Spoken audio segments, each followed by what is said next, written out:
You don't have any patent? No. I keep my eye out, but there's not much out that way. What's your favorite? Like, if you could pick a bike, if any patent that was ever built, what one would you want?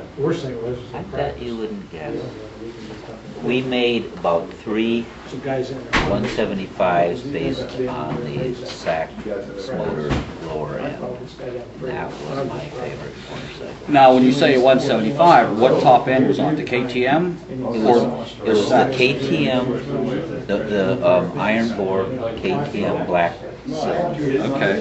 When you put it, first of all, the 125 had a better steering. The shocks were forward. It brought the rake, and that frame was a different frame, so it steered better in the woods.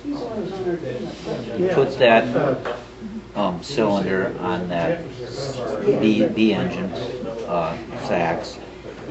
It gave it more low end. There's something about porting in. The crankcase has a lot to do with power, and it was my favorite. So that's a KTM black 175 cylinder and head and piston on a Sachs 125 Yeah, bottom. and the bore was the same, and it fit right on it. It just So the bore was the same. So then when KTM used it, they used a longer stroke to get the 175. I mean the stroke. The stroke was the same. Stroke was the same. That's Okay. what I meant. Okay. The studs were the same. There was it went on there real easy. Cool. Yeah. Cool. And you had to know how to really shift real nicely. That was Oh, the yeah, only thing. yeah. But those 175s we made were specialty bikes that really didn't go into competition. I did put a full 175 engine in a 125 frame, which was less of a specialty bike that I rode, and that was like my second favorite one. But the funny thing is, I didn't ride 175s very much at all, but something worked there. The 125 frame was better suited for eastern woods riding, and the steering was better. Tom, what era are we talking about? Are you talking about steel tankers or CMF bikes, or what year? This would have been after I got out of the Air Force, about 74, 75. Oh, okay, well into the development then of the CMF. CMF before long travel suspension. The first long travel suspension of any sort we had, they moved the shocks forward on the 125s. That maybe gave it a little more suspension, but more important, it raised the rear end, gave less rake on the front, and made it steer better, besides being a lighter frame. So, I had many good bikes, the 250s that Carl made, but I guess 250s intimidated me a hair, depending on the event. I felt more control. I could extract everything out of the 125s. Wow. 175s more. So this special that you're talking about, Tom, this was just a hand assembled, just one bike, or a small group of them? I think we made 2 or 3 or 4. I can't. So those were strictly for in-house testing and evaluation and that sort of thing. I mean, they obviously didn't go out into the field. We did it because we could, and it also proved a little bit of a point.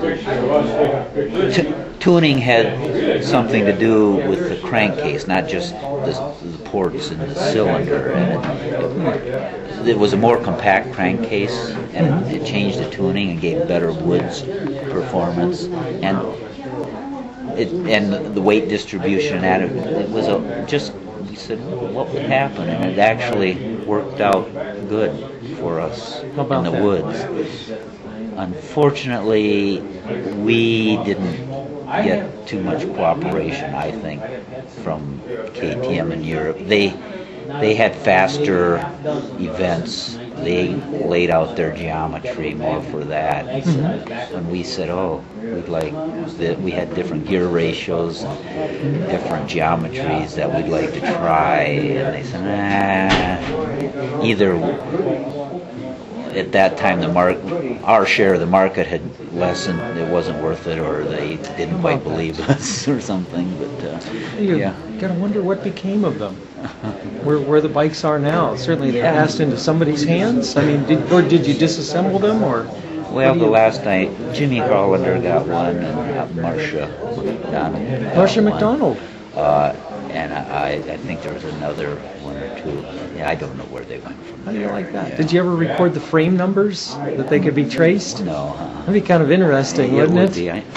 It's one that I'm interested in because they're so rare. Oh my gosh, that's awesome. Well, maybe we can get the word around, and people Yeah. start looking for them, Yeah. Surely you could provide some specifics that would help them to identify them either internally or externally in regard to the engine and that sort of thing? It's simple. It has a Sachs motor with a black heavy, the cast iron 175 Is that right? cylinder and head on it. I thought that's what I understood you were telling Paul, Yeah. but I couldn't quite follow you too good. So that would have been a very, very late Sachs application.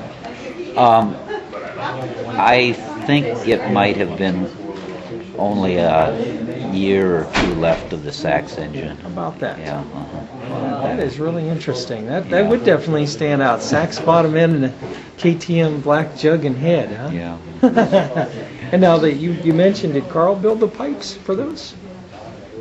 No, I don't. I think we just used standard. Or just off the shelf? I can't remember if they were 125 or ones. I couldn't tell you.